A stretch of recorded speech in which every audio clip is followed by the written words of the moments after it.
Det her er Jakob fra bredbåndblog.dk. I dag vil jeg fortælle dig lidt om min mobile bredbåndsforbindelse for Øster, så du kan høre, om det passer godt til dig. Jeg vil starte med at fortælle lidt om Østers tilbud, da de gør tingene lidt anderledes end andre danske internetudbydere. Derefter vil jeg fortælle om min egen oplevelse som kunde hos Øster og vise resultatet af en hastighedstest af den internetforbindelse, jeg selv har købt hos dem. I den første del af videoen sker der ikke så meget på skærmen, og jeg har derfor indsat et link til Østers hjemmeside direkte under videoen. Alle links her på siden bliver åbnet i et nyt vindue, så når du klikker på linket til Østers hjemmeside, vil videoen altså ikke blive afbrudt. Det nye vindue bliver åbnet ved siden af det videoen er i, så du kan se Østers egen oversigt over priser og tilbud, mens du hører mig fortælle om dem i den første del af videoen.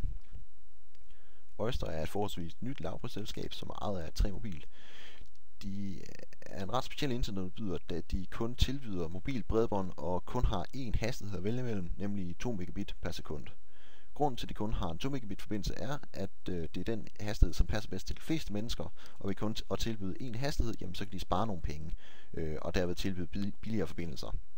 Hvis du gerne vil surfe på nettet, læse din e-mail og måske se et par videoer på YouTube eller spille en lille smule over internet, så passer en 2 megabit forbindelse rigtig godt til dig, da den opfylder alle dine behov, og samtidig er en af de absolut billigste hastigheder, du kan få, hvad enten du køber den hos Øster eller hos en anden udbyder. Øster de tilbyder modsat mange andre internetudbydere både et abonnement med og et uden binding.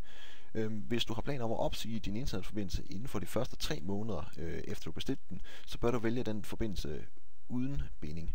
Men hvis du regner med at beholde den i 4 måneder eller længere, jamen, så kan du spare en del penge ved at vælge den med 6 måneders binding. Østers internetforbindelser bruger de samme sendemaster som 3, hvilket er et rigtig stort plus. Det skyldes, at 3 har Danmarks bedste dækning på mobil bredbånd. Det skal dog siges, at en ting som dækning kan variere en smule fra område til område, ligesom du kender det fra mobiltelefoner. Grunden til, at jeg mener, at 3 har Danmarks bedste dækning, er, at jeg har kigget på dækningskortene fra de forskellige internetudbydere og læst nogle rapporter fra IT- og Telestyrelsen. Og ud fra det, så er det min helt klare opfattelse, at 3 de har Danmarks absolut bedste dækning på mobil bredbånd. Øster de har 14 dages fuld returret. Det vil sige, at du kan bestille en forbindelse hos dem, teste den, og hvis du ikke får den hastighed, som du har forventet, så kan du sende udstyr tilbage til Øster inden for 14 dage, hvorefter du vil få dine penge tilbage igen. Du behøver ikke at give dem nogen grund til, hvorfor du gerne vil gøre brug af din fortrydelsesret, så du kan bare ringe til dem og fortælle, at du har fortrudt dit køb og gerne vil have pengene tilbage. Den eneste reelle risiko ved at handle hos Øster er altså, at du måske skal bruge 5 minutter på at gå på posthuset, hvis du af en eller anden grund ikke er tilfreds med den forbindelse, du har købt hos dem. Øster de sender dit modem i en praktisk kasse, så det er altså ikke noget med, at du skal bruge en masse tid på at pakke det ned, før du sender det tilbage. Du tager bare stikket til modem ud af computeren og kommer det ned i kassen, hvorefter den egentlig er klar til at blive sendt med posten.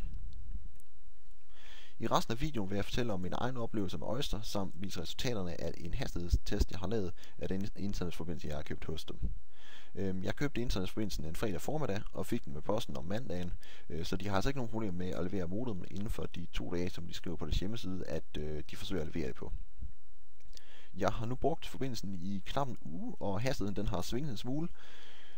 Til Østers forsvar skal det så siges, at det har sneet rigtig meget, og jeg har en klar fornemmelse af, at det er det, der har været skyld i de svingende hastigheder. Blandt andet fordi, at mine vinduer på et tidspunkt var helt dækket af is. Derfor har jeg, før jeg optog den her video, taget et par målinger, hvor jeg samtidig holder øje med vejret for at være sikker på, at jeg har noget at vise, hvis det skulle begynde at sne nu, mens jeg optager videoen. Til at teste med, der bruger jeg et program, som hedder TP SpeedStat. Det er lavet af IT og Telestyrelsen, og du kan hente det gratis ved at gå ind på brdmaalen.it-borger.dk. Og nu lige undskyld mig et øjeblik, mens jeg finder TP SpeedStat frem på skærmen her.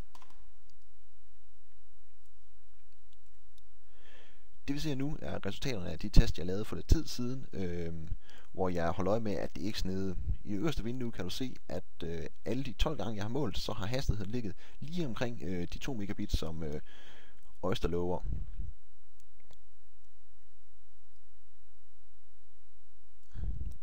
Nu vil jeg starte en ny test, så du kan se, hvordan man gør. Det eneste du skal gøre er at åbne programmet og så trykke på start i det nederste højre hjørne, hvorefter programmet automatisk laver 3 tests. Mens de her tests kører, så vil jeg vise dig et program, som følger med din internetforbindelse fra Oyster.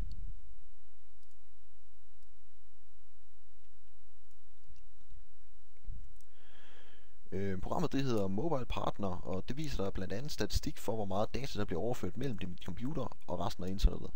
Programmet det fungerer automatisk, når du har sat din internetforbindelse op, hvilket jeg synes er en rigtig god service fra Oysters side, da det så er rigtig nemt for dig at se, om de leverer de 2 megabit, som du betaler for.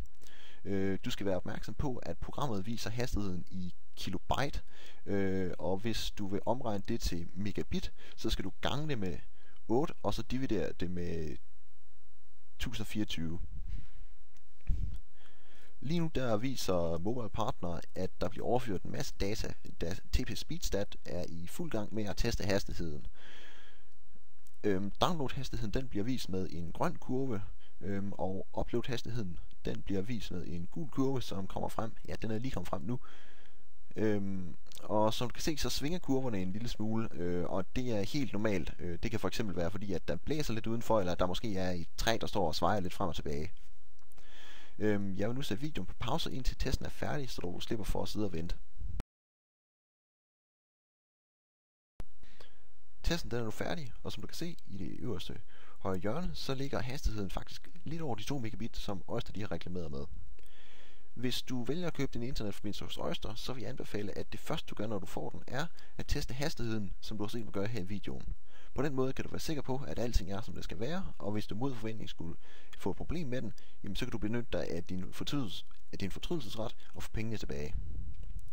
Jeg håber, den her video har givet dig en god fornemmelse af, hvem Oyster er, og hvad det kan gøre for dig. Hvis du gerne vil vide mere om Oyster og købe din internetforbindelse hos dem, så skal du blot trykke på den grønne knap under videoen.